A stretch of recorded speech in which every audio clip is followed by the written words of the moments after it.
Everybody have fun tonight, Wang Chung. When you put your own band name, which happened a lot in the 80s and 90s, in the song, well, people pay attention. When I first heard Dance Hall Days, it was just one of those moments in time for me. Nick Feldman is a member of Wang Chung. He talks about everybody have fun tonight.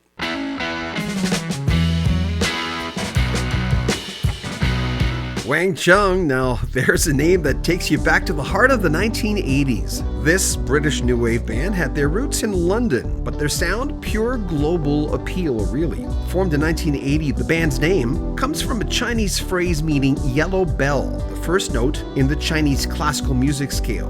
But Wang Chung's music hit a lot of the high notes really, with audiences worldwide. Nick Feldman and Jack Hughes were the masterminds behind Wang Chung. After experimenting with different sounds and names, including Hung Chung, they finally found the magic formula that would catapult them to really big international stardom. Their breakout hit, Dance Hall Days, was released in 1984 and got everyone moving with a very infectious rhythm. Here's a tune that had catchy hooks and polished productions, and the track was a mainstay on airwaves and a classic of the MTV era.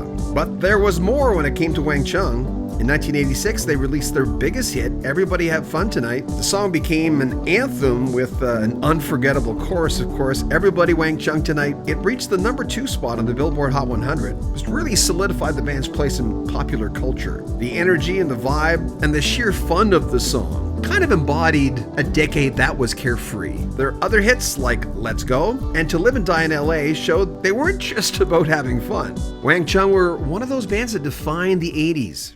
Everybody Have Fun Tonight started life as a much slower song. It was almost kind of Hey Jude kind of tempo. And when we recorded it, I came up with this idea of Everybody Have Fun Tonight. But when we recorded it at home in my little demo studio back in the 80s, Jack just threw in this ad lib at the end of the demo where he sang Everybody Have Fun Tonight, Everybody Wang Chung Tonight. It was just a little throwaway ad lib. So when we played the demo to Peter Wolf, who was going to produce what was to become Mosaic album, he was like, oh, I love that. I love this song. It's so great. It's much too slow. You got to speed it up and you just got to rewrite it. And it should say everybody have fun tonight. Everybody Wang Chung tonight. Every chorus should be that. So when we were recording the album, I sort of went to work trying to reconstruct the whole thing. I came up with this good architecture for it, played it to the guys. They were like, oh, that's really good. So then we put it all together in the studio very spontaneously. And it was so spontaneous, we didn't even know whether it was the worst thing we'd ever done or whether it was the best thing we'd ever done. We just put it together because normally we're much more kind of careful about stuff. And then when our manager flew in to hear it, he just absolutely went crazy and said it was the best thing he'd ever heard. And so we knew, thank God, that it was got a good chance of being a hit. And then everyone loved it after that. Dance Hall Days, which you probably know on Spotify, it's interesting that Everybody Have Fun Tonight was a bigger hit, but it's strange how things change because moods, movies, whatever you're placed on. Dance Hall Days is your biggest song at 146 on Spotify, 146 million, while Everybody Have Fun Tonight is at 39. But Dance Hall Days, that opened doors. Tell me about that song. What can you share about that song? It was actually one of the most amazing things about that song for me as the bass player was, well, that we recorded it in Abbey Road Studios. Yeah. I'm left-handed, so I'm a left-handed bass player. We'd sort of done a mix of it, but the bass just wasn't sounding, the sound of it wasn't right. So the engineer said, we need to try another bass guitar on it. So I said, well, I haven't got one, So he said, hang on, just wait a minute. I think I can get one from somewhere. Just sit there and wait. So sitting there waiting, and then suddenly this guy walks into the studio holding a bass, saying he's from the bass rental company. And so, okay, great. And then it was like, oh, that's Paul McCartney. It was Paul McCartney basically lending us his bass. So I played Paul McCartney's bass on Dance Hall Days. That's what you hear is his bass, and I'm playing it. And that was, I mean, we were kind of speechless. Where, you know, Jack and I are massive Beatles fans, the huge influence on us. So to be in Dark Abbey Road and then for Paul McCartney to lend me his bass, we're convinced that's why it was our first massive hit. Who surprised you Okay. the most? You've met a lot of people. People forget sometimes you're also a fan. You never stop being a fan. But through the years, you've met a lot of people. Who surprised you the most?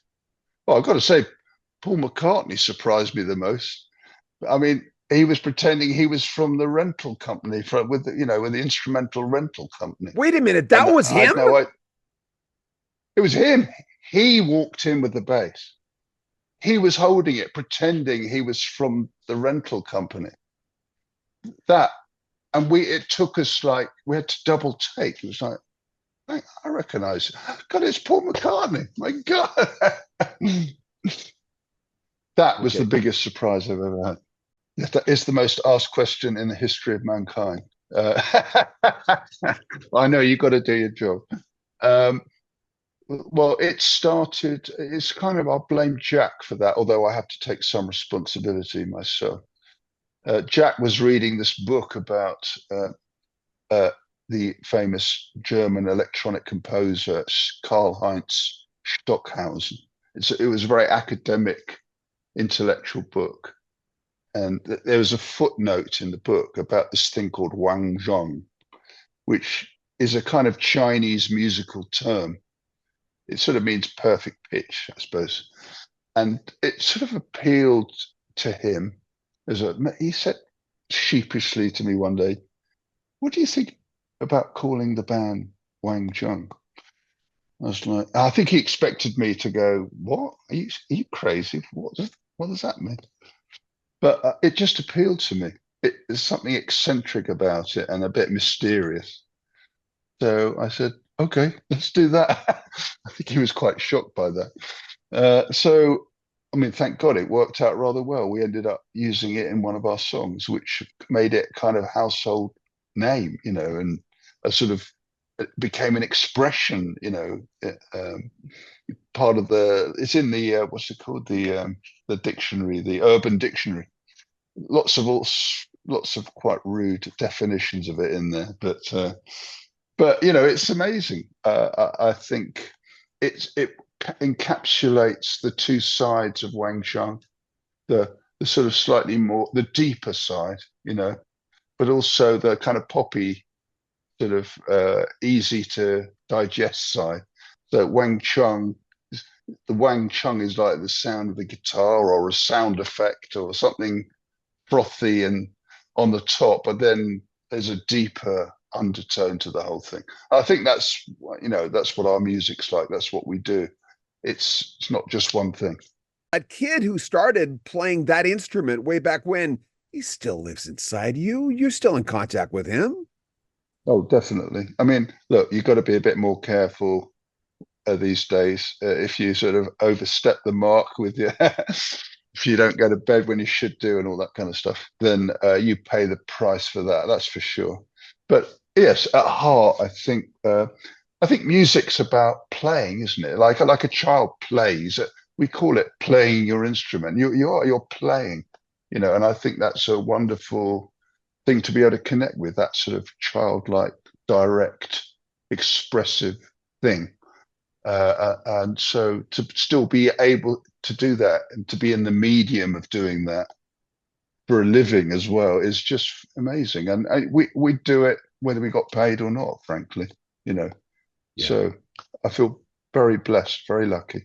If you want to donate to the channel, there's a PayPal link at the very top of every video we have. Also, if you want to join our Patreon, there's a link at the very top. You'll get early access to all our videos.